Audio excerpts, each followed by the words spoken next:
Well, good morning. Thank you. My name is Richard Middleton. I'm the Superintendent of Northeast Independent School District in San Antonio. I'm also representing the Texas Association of School Administrators as their legislative chair this year and for next year. I've been a superintendent for 20 years in the same district, Northeast School District. I'm finishing on 20th year. And the kinds of issues that we're facing now have really unparalleled in my 20 years. And I'll go through some of my written testimony very quickly, but what we see here is that we are spending about $7,400 per child, and we're getting a little less than $3,000 per child from the state. And we're a large school district that's recognized, so I wanted to give you that criteria. We have also, last year, declared financial exigency, which means that over the next 3 years, we will be reducing our budget by a cumulative amount of about $63 million. We're doing this as a financial responsibility to our taxpayers before we actually engage in any request for a TRE or a taxpayer authorization election. We do plan to have a bond election, but we're going to wait for the end of the legislative session 2011 before we do that. I think that what we tried to set up in our situation was a response back to our public that we know that everyone's hurting, and for us to simply go out and ask for more money without us going through some kind of reduction strategy would be irresponsible. So that's why we have done that. I'd like to talk just about 4 issues this morning that we see as significant cost drivers.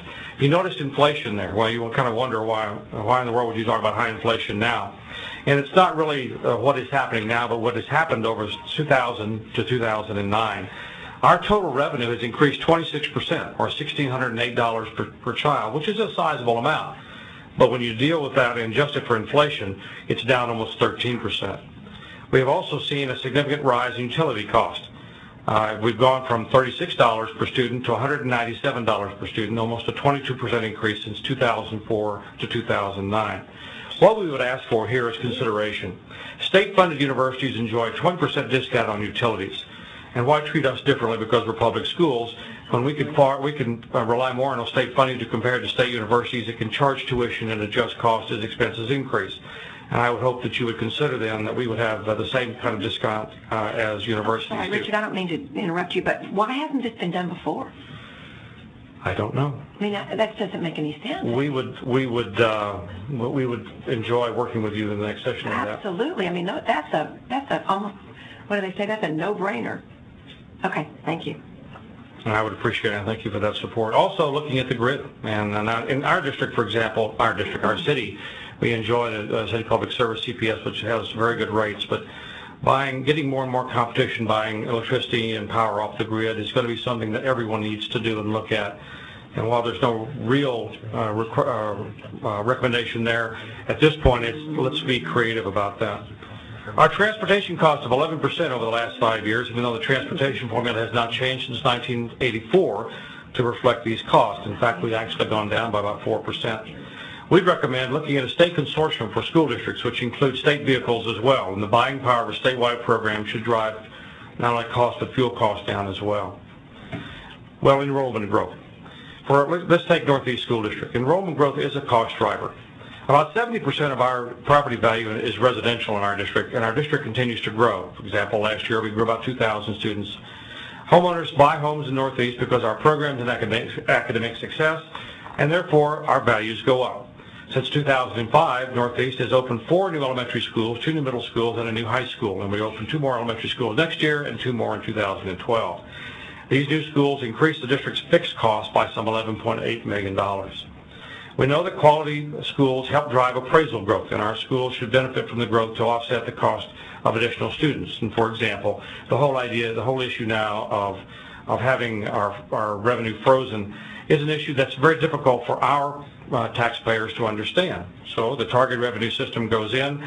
I tell my people we don't get any more money, we're frozen. They say, I keep paying you higher tax bills, what's going on? Well, our taxes, our state property value, or our state property aid is being reduced almost dollar for dollar for the state increase. Now this is a school district, and I can talk over long term. In 20 years, we have doubled our size. We're now, when I took over, about 30,000, now we're about 66,000. And that appraisal growth, not only in new growth, but also in existing growth because of the quality of the school district and the good folks that had moved in, really did give us extra revenue for our penny. So it's one of those issues that really has been a difficult one for us to adjust to, and that's why we have decided to go for a financial exigency rather than just keep increasing the taxes. Also, if we could reinvest that additional revenue from value growth back into the system, that would help us out tremendously, and also to increase the new instructional facilities allotment would partially address this issue as well. Employee compensation. We have one of the highest salary schedules overall of anyone in the state, and San Antonio is a very highly competitive area. We have 16 school districts, and the top 3 compete very, very highly with each other. And also the top 2 school districts in our city, Northeast and Northside being much larger, are both recognized school systems. So you can see that we're getting some productivity out of that. The increased competition, though, has caused our salary increases to go up. And even though we have had, again, revenue for salary increases, the legislature provided for some increases for teachers, counselors, nurses, speech pathologists, and librarians. Nothing has been done for other district staff to maintain a competitive and attractive salary schedule. Now, the mandated salary step increase from in House Bill 2646 in 2009 session added an unexpected $2.3 million expense to the Northeast school budget, while Northeast salaries to adopt a balanced budget for 2009-2010. 3646 called for a mandatory step increase funded with local dollars, which we believe will be required this second year of the biennium, and of course that's still being discussed, for another $2.4 million. We're concerned that the state will not be able to fund pay raise in future years, and stimulus dollars will be have been used to pay for it. In 2009, mandated salary increases and mandated step increases represented 75% of the new money given to Northeast. While the state funded a pay increase for 5 employee groups, Northeast had to consider an equitable 2.87 pay increase for other employees to maintain competitive salaries and attract teachers to campus leadership positions.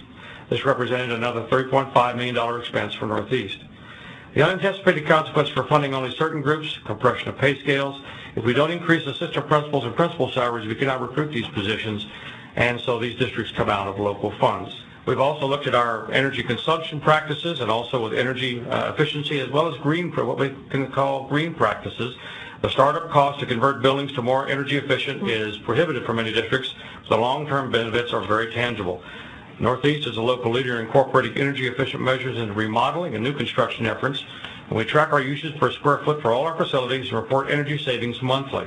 Just for the first semester of this school year, Northeast saved more than $100,000 despite utility rate increases, and also with air conditioning our gymnasiums for the first time. We were one of the few districts in the state that did not have all of our gymnasiums air conditioned. Several of our newer buildings included abundant natural light and other energy efficient measures, and additionally, construction is well underway on 2 new facilities that will meet the leadership in energy and environmental design, or LEED as we call it, making the facilities pioneers in our community and our state. We are in favor of the state program that encourages schools to Texas to go green, and providing financial incentives to meet certain energy efficiency criteria would yield long-term cost savings to our taxpayers while helping to improve our quality of life. Our growth is a result of the excellent programs we offer, and providing only new funding through ADA growth is right now insufficient. It is not enough to maintain the services of our customers and expect pace to keep pace with other cost drivers. It's more expensive to educate children today, there's no doubt about that.